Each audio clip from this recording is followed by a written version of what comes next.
ಮಂಜುನಾಥ್ ದೇವರು ನಮ್ಮ ಸ್ನೇಹಿತರು ಸುದೀರ್ಘವಾಗಿ ಇದ್ರ ಬಗ್ಗೆ ಹೇಳಿದ್ದಾರೆ. ನಿಜವಾಗ್ಲೂ ಕೂಡ ಇವತ್ತು ಆನೇಕಲ್ ತಾಲೂಕಿನಲ್ಲಿ ಕ್ರಿಕೆಟ್ ಆಡ್ತಕ್ಕಂಥ ಯುವಶಕ್ತಿ ಬಹಳ ಇದೆ. ಅದಕ್ಕೆ ನಮ್ಮ ಬಾಮೈದದ ಮಂಜುನೇ ಅದರ ಬಗ್ಗೆ ಭಾಳಷ್ಟು ಇನ್ ಡೀಟೇಲಾಗಿ ಗೊತ್ತಿದೆ. ಒಂದು ಕ್ರಿಕೆಟ್ ಪಂದ್ಯ ಅಂತ ಇರ್ತಕ್ಕಂಥದ್ದು ಕೇವಲ ಅದು ಆಟ ಅಲ್ಲ, ಇಡೀ ಯುವಕರ ಶಕ್ತಿನ ಒಗ್ಗೂಡಿಸಿ ಮತ್ತು ಆರೋಗ್ಯಕರವಾದಂಥ ಒಂದು ಆಟವನ್ನು 16 ಮೋಸ್ಟ್ಲಿ ನನಗೆ ಗೊತ್ತಿದ್ದಂಗೆ 10 ವರ್ಷದಿಂದ ಆಡ್ತಾ ಬಂದಿದ್ದಾರೆ. ನಾನು ಪ್ರಾಮಾಣಿಕವಾಗಿ ಇವತ್ತು ನಾನು ಕೇಳೋಕ್ಕೆ ಬಯಸ್ತಾ ಇದ್ದೇನೆ. ಒಂದು ಕಡೆ ಮೊದಲನೇದಾಗಿ ಯಾರು ಈ BCI ಮಾಡಿದಿರ್ತಕ್ಕಂಥ ಜ್ಞಾನೇಶ್ವರು ಮತ್ತು ನಮ್ಮ ಸ್ನೇಹಿತರ ನಮ್ಮ ಕ್ಲಾಸ್ಮೇಟ್ ಅಶೋಕ್ ಅವ್ರ ಮಗನಾದಂಥ ನಮ್ಮ ಯಶವಂತು ಮತ್ತು ಮಧು ಇವರೆಲ್ಲ ಪ್ರಪ್ರಥಮವಾಗಿ ಒಂದು ಚೊಚ್ಚಲದಿದು ಕ್ರಿಕೆಟ್ ಆಡಿಸ್ಬೇಕಿಲ್ಲ ಅಂತ ಹೇಳಿದೆ. ಕ್ರಿಕೆಟ್ ಆಡಬೇಕು.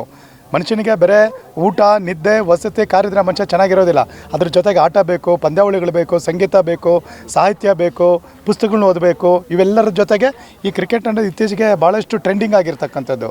ಹಾಗಾಗಿ ನಾನು ಮತ್ತೆ ಸರ್ಕಾರನ ಪ್ರತಿ ಬಾರಿ ನಾನು ಎಲ್ಲೇ ಕರೆದ್ರೂ ಕೂಡ ನಂದು ಒಂದಂಶದ ಕಾರ್ಯಕ್ರಮ, ನನ್ನ ಹೋರಾಟ ಇದೆ. ಇವತ್ತು ನಮ್ಮ ಮನಸ್ಸಲ್ಲಿ ಇವತ್ತು ಕ್ರಿಕೆಟದು ಈ ಇಚ್ಛು ಕ್ರಿಕೆಟ್ ಆ ತಂಡಗಳು ಮತ್ತು ಅಲ್ಲಿ ನಡೆರ್ತಕ್ಕಂಥ ಟೂರ್ನಮೆಂಟಿಗೆ ಎಲ್ಲ ಯುವಕರು ಆನೇಕಲ್ ತಾಲೂಕಲ್ಲಿ ತಮ್ಮಲ್ಲಿ ಕಳಕಳಿಯಿಂದ ಮನೆ ಮಾಡ್ಕೊಳ್ತಾ ಇದ್ದಾನೆ. ಇವತ್ತು ಈ ಒಂದು ಮೈದಾನ ನಡೆಯುತ್ತೆ, ಇದು ನಾಳೆನದು ಕ್ಲೋಸ್ ಮಾಡಿಬಿಡ್ತಾರೆ.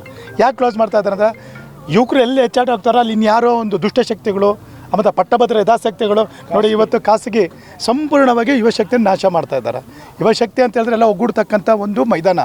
ನಾನು ದಯವಿಟ್ಟು ಕಳಕಳಿಯಿಂದ ಎಲ್ಲಿರ್ತಕ್ಕಂಥ ನನ್ನ ಯುವಶಕ್ತಿ ಕೇಳ್ಕೊಳ್ತಾ ಇದ್ದೇನೆ. ಇವತ್ತು ನಿಮ್ಮ ಕಾಲಘಟ್ಟದಲ್ಲಿ ಏನಾದರೂ ನೀವು ಮೈದಾನವನ್ನು ಹೋರಾಟ ಮಾಡಿ ಪಡ್ಕೊಂಡು ಅಂದರೆ ಮುಂದೊಂದು ದಿನ ನೀವು ಗಿಲ್ಲಿ ದಾಂಡು ಎತ್ಕೊಂಡು ನಮ್ಮ ಥರ ಬರಬೇಕಾಗುತ್ತೆ.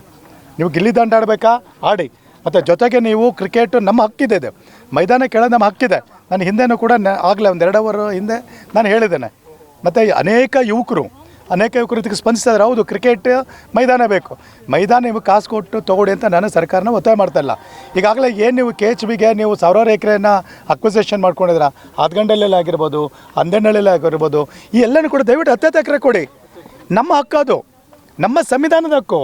ನೀವು ನನಗೆ ಕೊಡಬೇಕು. ನನಗೆ ಇಲ್ಲಿ ಸರ್ಕಾರದಲ್ಲಿ ಒಂದು ಯುವ ಕ್ರೀಡೆ ಅಂತಿದೆ, ಯುವಶಕ್ತಿ ಯುವ ಕ್ರೀಡೆ ಅಂತ ಇದೆ, ಒಂದು ಇಲಾಖೆ ಇದೆ. ಏನು ಮಾಡ್ತಾ ಇದ್ದೀರಾ ನೀವು? KHB ಬರುತ್ತೆ, ನಮ್ಮದು ಲೂಟಿ ಮಾಡ್ಕೊಂಡು ಹೋಗ್ತಾ ಇದ್ದಾರೆ. 10,000 ಎಕರೆ ಮೇಲೆ KHB ಲೂಟಿ ಮಾಡಿದೆ, KHB 1,000 ಎಕರೆ ಲೂಟಿ ಮಾಡಿದೆ. ಬರೀ ಸರ್ಕಾರಗಳು ನಮ್ಮ ರೈತರ ಜಮೀನನ್ನು ಲೂಟಿ ಮಾಡಿದೆ ಅಷ್ಟೇ ನಿಮ್ಮ ಕೆಲಸನ. ಯಾಕೆ ನಿಮ್ಗೆ ಜವಾಬ್ದಾರಿ ಇಲ್ವಾ? ಯಾವ ಜನ ಸರ್ಕಾರಕ್ಕೆ ಓಟಾಗಿ ಗೆಲ್ಸಿರ್ತಕ್ಕಂಥ ಈ ಯುವಶಕ್ತಿಗೆ ಒಂದು ಮೈದಾನ ಕೊಡಬೇಕಿರ್ತಕ್ಕಂಥ ಕನಿಷ್ಠ ಕಾಳಜಿ ಇಲ್ಲ ಅಂತ ಹೇಳಿದ್ರೆ ನೀವು ಯಾವ ಸರ್ಕಾರದಲ್ಲಿ ಮುಂದುವರಬೇಕು ಅನ್ನೋದು ನನ್ನ ಪ್ರಶ್ನೆ. ನಾವು ಮತ್ತೊಂದು ಸಾರಿ ಹೇಳ್ತಾ ಇದ್ದೇವೆ. ಈಗಾಗಲೇ 8 ದಿನ ಆಗಿದೆ ನನ್ನ ಕರೆ ಕೊಟ್ಟು, 8 ದಿನ ಇವತ್ತಾಗಿದೆ. ನನ್ನ ಎಲ್ಲ ಯುವಶಕ್ತಿ, ವಿಶೇಷವಾಗಿ ಕ್ರಿಕೆಟ್ ಮಂದಿ ಏನಿದ್ದಾರೆ ಅವರೆಲ್ಲರೂ ಕೂಡ ಇವತ್ತು ನನ್ನ ಜೊತೆಯಲ್ಲಿ ಮಾತುಕತೆಯಲ್ಲಿದ್ದಾರೆ ಮತ್ತು ಎಲ್ಲರೂ ಬೆಂಬಲ ಬೆಳೆಸ್ತಾ ಇದ್ದಾರೆ. ನೀವು ಒಂದು ಪಕ್ಷ ಏನಾದ್ರೂ ಕೂಡ 1ನೇ ತಾರೀಕು ಅಂದರೆ ಈ ನೆಕ್ಸ್ಟ್ ಮಂತ್ 1ನೇ ತಾರೀಕು ಒಳಗಡೆ ನೀವೇನಾದ್ರೂ ಶಾಸಕರಾಗಿರ್ಬೋದು ಅಥವಾ MPಗಳಾಗಿರ್ಬೋದು, ನಮ್ಮ irrespective the party I'm talking about, ನಾನು JDS ಇದ್ರ ಬಗ್ಗೆ ರಾಜಕಾರಣ ಮಾಡ್ತಾಯಿಲ್ಲ, BJP ದಳ ಕಾಂಗ್ರೆಸ್ಸಲ್ಲಿ ಇಲ್ಲಿರ್ತಕ್ಕಂಥ ಪಕ್ಷ ಯುವ ಪಡೆ. ಇದು ನಿಮ್ಮ ಜವಾಬ್ದಾರಿ, ಸರ್ಕಾರದ ಕಾನ್ಸ್ಟಿಟ್ಯೂಷನಲ್ ರೆಸ್ಪಾನ್ಸಿಬಿಲಿಟಿ. ನೀವು ಹೇಗೆ ನಮ್ಮ ತಂದೆ ತಾಯಿಗಳನ್ನ ಅಕ್ವಿಸೇಷನ್ ಮಾಡ್ತಾ ಇದ್ದಾರೋ ನೀವು ನಮ್ಗೆ ಕೊಡಿ. ಮೊದಲನೇದಾಗಿ ಇವತ್ತೇನು ಆದ್ಗಂಡಲ್ಲಿ 1000 ಎಕರೆ ಅಲ್ಲ 10 ಎಕರೆ ಕೊಡಿ ನಮಗೆ. ಈಗ ಸೂರ್ಯ ಸಿಟಿಯಲ್ಲಿ ಇದೆ, ಅಲ್ಲೇ 10 ಎಕರೆ ಕೊಡಿ. ಸರ್ಜಾಪುರದಲ್ಲಿ ನೀವು ಮಾಡ್ತಾರೆ 10 ಎಕರೆ ಕೊಡಿ. ನಾನು ಕೇಳ್ಕೊಳ್ತಾ ಇದ್ದೇನೆ. ನಿನ್ನೆ ತಾನೇ ಅಂತಾರಾಷ್ಟ್ರೀಯ ಒಂದು ಕ್ರೀಡಾಂಗಣ ಪ್ರಾರಂಭ ಮಾಡಿದೆ ಸರ್. 100 ಎಕರೆದಲ್ಲಿ ಕ್ರೀಡಾಂಗಣ ಮಾಡಿದಂಥದ್ದು ಸರ್ಕಾರ ಸಾಲಲ್ವಾ ಪ್ರತಿಭೆಗಳಿಗೆ ಅಂತ? ಎಸ್, ನಾನು ಅದ್ರ ಸರ್ 1,500 ಕೋಟಿ ಏನು ಈಗ ಮಾಡಿದ್ದಾರೆ, ಸುಮಾರು 1,500 ಕೋಟಿ ಟೋಟಲ್ ಪ್ರಾಜೆಕ್ಟ್ 1,500 ಕೋಟಿ. ಮೊದಲನೇ ಭಾಗದಲ್ಲಿ 950 ಕೋಟಿ ಮಾಡ್ತಾ ಇದ್ದಾರೆ. ಈ 950 ಕೋಟಿಯಲ್ಲಿ ಮೊದಲನೇದಾಗಿ 80 ಎಕರೆ ಜಮೀನು, 100 ಎಕರೆ ಜಮೀನನ್ನು ಇಟ್ಟು 80 ಎಕರೆ ನೀವು ಜಮೀನನ್ನು ಮಾಡ್ತಾ ಇದ್ದೀರಾ. ನಾನು ಸ್ವಾಗತ ಮಾಡ್ತೇನೆ. ಇದು ದೇಶಕ್ಕೆ ಸಂಬಂಧಪಟ್ಟಿದ್ದು. ಇದು ಕರ್ನಾಟಕಕ್ಕೆ ಅಥವಾ ಕರ್ನಾಟಕ ಸರ್ಕಾರ ಅಲ್ಲ, ದೇಶದಲ್ಲಿ ಅತಿ ದೊಡ್ಡ ಕ್ರೀಡಾಂಗಣ ಬಂದಿರತಕ್ಕಂಥ ನಮ್ಮೆಲ್ಲರ ಹೆಮ್ಮೆ. ಆದರೆ ನಮ್ಮ ಸ್ಥಳೀಯನಾಗಿ ನನ್ನ ಯುವಕರಿಗೆ ಅದೇನಾದರೂ ಅನುಕೂಲ ಆಗ್ತಾ ಇದೆಯಾ? ಇವತ್ತು ಚಿನ್ನಸ್ವಾಮಿ ಕ್ರೀಡಾಂಗಣ ಇದೆ, ಆ ಕಡೆ ಕಂಠೀರವ ಇದೆ. ನನ್ನ ಸ್ಥಳೀಯ ಗ್ರಾಮೀಣ ಯುವಶಕ್ತಿ ಅಲ್ಲಿ ಹೋಗಿ ಆಟ ಆಡೋಕ್ಕಾಗುತ್ತಾ? ಅದು ಶ್ರೀಮಂತರ, ಅದು ಉಳ್ಳವರ ಕ್ರೀಡಾಂಗಣ. ಇವತ್ತು ಯಾರೋ ಕೊಹ್ಲಿ ಬರ್ತಾರೆ, ಯಾರೋ ಧೋನಿ ಬರ್ತಾರೆ, ಯಾರೋ ರಾಹುಲ್ ಡ್ರಾವ್ ಬರ್ತಾರೆ. ನನ್ನ ಯುವಶಕ್ತಿಯಲ್ಲಿ ಹೋಗ್ಬೇಕಂದ್ರೂ 500 ರೂಪಾಯಿ ಟಿಕೆಟ್ ತೊಗೊಂಡು ಒಳಗಡೆ ಹೋಗ್ಬೇಕು. ಜೊತೆಗೆ ಅದನ್ನು ಕ್ರೀಡಾಂಗಣ ನಿರ್ಮಾಣ ಮಾಡಿ BCC ಕೊಡ್ತಾರೆ, BCC hand over Bharat cricket club ಕೊಡ್ತಾರೆ. ಅಲ್ಲಿರ್ತಕ್ಕಂಥ ಯಾವುದೇ ಉದ್ಯೋಗವೂ ನಮ್ಗೆ ಸಿಗೋಲ್ಲ, ಅಲ್ಲಿ ಕಸ ಗುಡಿಸೋ ಕೆಲಸ ನಮ್ಗೆ ಸಿಗೋದಿಲ್ಲ ಅಂತ ನಾವೇನು ಅದನ್ನು ಎಗನಿಸ್ಟ್ ಮಾಡ್ತಾಯಿಲ್ಲ. ಇವತ್ತು BCCಗೆ ಹೋದರೆ ಅಲ್ಲಿರ್ತಕ್ಕಂಥ ಯಾರೋ ನಾರ್ತ್ ಕರ್ನಾಟಕದವ್ರು ನಾರ್ತ್ ಇಂಡಿಯವ್ರು ಬರ್ತಾರೆ, ಅಲ್ಲಿ ಹೋಗ್ತಾರೆ. ಅದು ಭಾಳ ಹೈಟೆಕ್ ಇದೆ. ಈಗ ನಮ್ಮ ಸಚಿವರು ಹೇಳಿದ್ದಾರೆ, ಅಲ್ಲಿ ಈ ಹೋಟ್ಲು ಬರುತ್ತೆ, ಏನದು ಸ್ಟಾರ್ ಹೋಟ್ಲ್ ಬರುತ್ತೆ. ಯಾರು ನಮ್ಮ ಹುಡುಗರು ಸ್ಟಾರ್ ಹೋಟ್ಲ್ ಹೋಗ್ತಾರೆ? ಏನು ರೈತರ ಮಕ್ಕಳು ಸ್ಟಾರ್ ಹೋಟ್ಲ್ ಇರ್ತಾರ? ಇಲ್ಲ ನಮ್ಮ ಬಡವ್ರ ಮಕ್ಕಳು ಸ್ಟಾರ್ ಹೋಟ್ಲಲ್ಲಿ ಬರ್ತಾ ಇರ್ತಕ್ಕಂಥಲ್ಲ ಇಂಟರ್ನ್ಯಾಷನಲ್ ಪ್ಲೇಯರ್ ಬರ್ತಾರೆ. ಇದರಿಂದ ಇವತ್ತು ನಾನು ಕೇಳ್ತಾ ಇರ್ತಕ್ಕಂಥದ್ದು ಬಡವ್ರ ಪರ, ನಮ್ಮ ರೈತರ ಮಕ್ಕಳ, ನಮ್ಮ ಗ್ರಾಮೀಣ ಯುವಕರ ಪರವಾಗಿ ನಾನು ಕೇಳ್ತಾ ಇದ್ದೀನಿ. ಅದು ಶ್ರೀಮಂತರದಿದೆ, ಅದು ದೊಡ್ಡ ದೊಡ್ಡ ಇಂಟರ್ನ್ಯಾಷನಲ್ ಪ್ಲೇಯರ್ಸ್ ಬರ್ತಾರೆ. ಕ್ರೀಡೆಗಳು ಕೂಡ ಕ್ರೀಡಾಂಗಣ ಮಾಡ್ತಾರೆ ಅಂತ ಹೇಳ್ತಾರೆ. ಇತರ ಕ್ರೀಡಾಂಗಣದಲ್ಲಿ ಎಷ್ಟು ಜನ ಕ್ರೀಡಾಂಗಣದಲ್ಲಿ ಹೋಗೋಕ್ಕಾಗುತ್ತೆ? ನಾನು ಕೇಳ್ತಾ ಇರ್ತಕ್ಕಂಥದ್ದು ಪ್ರತಿದಿನ ಪ್ರಾಕ್ಟೀಸ್ ಮಾಡೋದಕ್ಕೆ ಯಾರಿಗೂ ಅವಕಾಶ ಕೊಡಲ್ಲ. ಖಂಡಿತವಾಗಿ ಸ್ಥಳೀಯರ ಅವಕಾಶ ಕೊಡ್ತಾರಲ್ಲ, ನಮಗೆ ಶಾಸಕರು ಉತ್ತರ ಕೊಡಬೇಕು. ಇವತ್ತು ನಾನು ಕೇಳ್ತಾ ಇದ್ದೀನಿ. ಆಯಿತು, ಒಳ್ಳೆ ಪ್ರಶ್ನೆ. ಇವತ್ತು ನಮ್ಮ ಸುಮಾರು ನಾನು ಹೇಳಿದ್ದೇನೆ 1 ಲಕ್ಷಕ್ಕೂ ಹೆಚ್ಚಿನ ಜನ ಯುವಕರಿದ್ದಾರೆ. ಇವತ್ತು 1 ಲಕ್ಷಕ್ಕೆ ಹೆಚ್ಚಿನ ಜನ ಕ್ರೀಡಾ ಪ್ರೇಮಿಗಳಿದ್ದಾರೆ.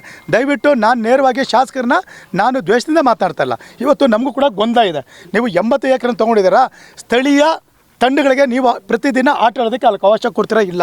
ಒಂದು ಪ್ರಶ್ನೆ, ಕೊಡ್ತೀರಾ? ಕೊಡೋಂಗಿದ್ರೆ ಸ್ವಾಗತ ಮಾಡ್ತಾ ಇದ್ದೀವಿ, ಕೊಡಿ. ಆ ಭಾಗದಲ್ಲಿ ಇಂಡ್ಲವಾಡಿ ಇದೆ, ಇಂಡ್ಲವಾಡಿ ಕಸಬಾ ಹೋಬಳಿಗೆ ಸಂಬಂಧಪಟ್ಟಿದೆ. ಪ್ರತಿದಿನ ನನ್ನ ಯುವಕರು ಏನಿದ್ದಾರೆ, ನನ್ನ ಯುವಕರು ಯಾರು ಕೂಡ ಪ್ರೊಫೆಷ್ನಲಾಗಿ ಯಾರು ಕ್ರಿಕೆಟ್ ಪ್ಲೇಯರ್ ಅಲ್ಲ.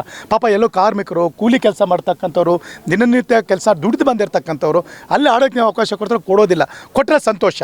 ನೀವು ಉತ್ತರ ಕೊಡಬೇಕು, ಶಾಸಕರು ಉತ್ತರ ಕೊಡಬೇಕು, ಸಚಿವರು ಉತ್ತರ ಕೊಡಬೇಕು ಸರ್. ಇನ್ನು ನಾವು ಕೇಳ್ತಾ ಇರ್ತಕ್ಕಂಥದ್ದು ಸರ್ಕಾರಿ ಭೂಮಿಗಳೇನಿದೆ, ಸರ್ಕಾರಿ ಭೂಮಿಗಳನ್ನ ಕ್ರೀಡಾಂಗಣಕ್ಕೆ ಒತ್ತು ಮಾಡಿ. ಇನ್ನು 50 ವರ್ಷ ಆದಮೇಲೆ ಖಂಡಿತವಾಗ್ಲೂ ಎಲ್ಲೂ ಕೂಡ 1 ಅಡಿ ಭೂಮಿ ನಮಗೆ ಸಿಗೋದಿಲ್ಲ. ಕ್ರೀಡೆ ಇಲ್ಲ ಅಂತ ಹೇಳಿದ್ರೆ ಇಡೀ ವಿಶ್ವದಲ್ಲಿ ಈಗ ಒಲಿಂಪಿಕ್ ಮಾಡ್ತಾಯಿದ್ದಾರೆ. ಯಾಕೆ ಒಲಿಂಪಿಕ್ ಮಾಡ್ತಾಯಿದ್ದಾರೆ? ವಿಶ್ವದಲ್ಲಿ ಎಲ್ಲ ದೇಶಗಳು ಒಗ್ಗೂಡಿ ಸ್ನೇಹವನ್ನು ನೀವು ಬಿತ್ತರಿಸೋಕೆ ಮಾಡ್ತಾಯಿದ್ದಾರೆ. ನಾವು ಅದೇ ಹೇಳ್ತಾ ಇದ್ದೀವಿ, ಸೋದರತ್ವನ ಮತ್ತು ನಮ್ಮ ಬಾಂಧವ್ಯನ ಬೆಳೆಸೋದಕ್ಕೆ ಕ್ರಿಕೆಟ್ ಭಾಳ ಇಂಪಾರ್ಟೆಂಟ್. ಅದ್ರ ಜೊತೆಗೆ ಎಲ್ಲನಿದೆ. ನಾನು ಸ್ಪೆಸಿಫಿಕ್ಕಾಗಿ ಕೇಳ್ತಾ ಇರೋದು ಕ್ರಿಕೆಟ್ ಕೊಡಿ ಕೊಡಿ ಕೊಡಿ. ಒಂದು ಪಕ್ಷ 1ನೇ ತಾರೀಕು ಒಳಗಡೆ ನೀವೇನಾದರೂ ಈಗ ನಮ್ಮ ಮಂಜು ಇದ್ದಾರೆ, ಪ್ರತಿಯೊಬ್ಬಳಿಗೆ 10 ಎಕರೆ ಕೊಡಿ, ಪ್ರತಿಯೊಬ್ಬಳಿಗೆ 10 ಕೊಡಿ.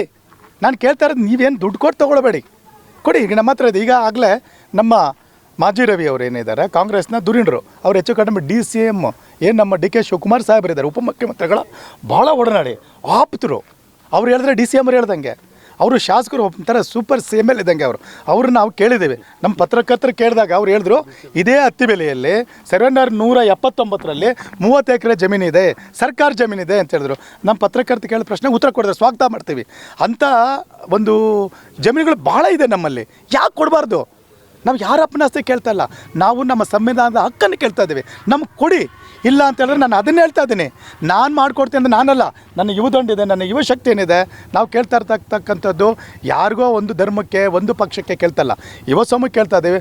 ಒಂದು ವೇಳೆ 1ನೇ ತಾರೀಕಿನ ಒಳಗಡೆ ನಮ್ಗೆ ಕರೆದು ಕೇಳಿಲ್ಲ ಅಂದರೆ ಉಗ್ರವಾದ ಹೋರಾಟವನ್ನು ಕೈಗೆತ್ಕೊಳ್ತೇವೆ.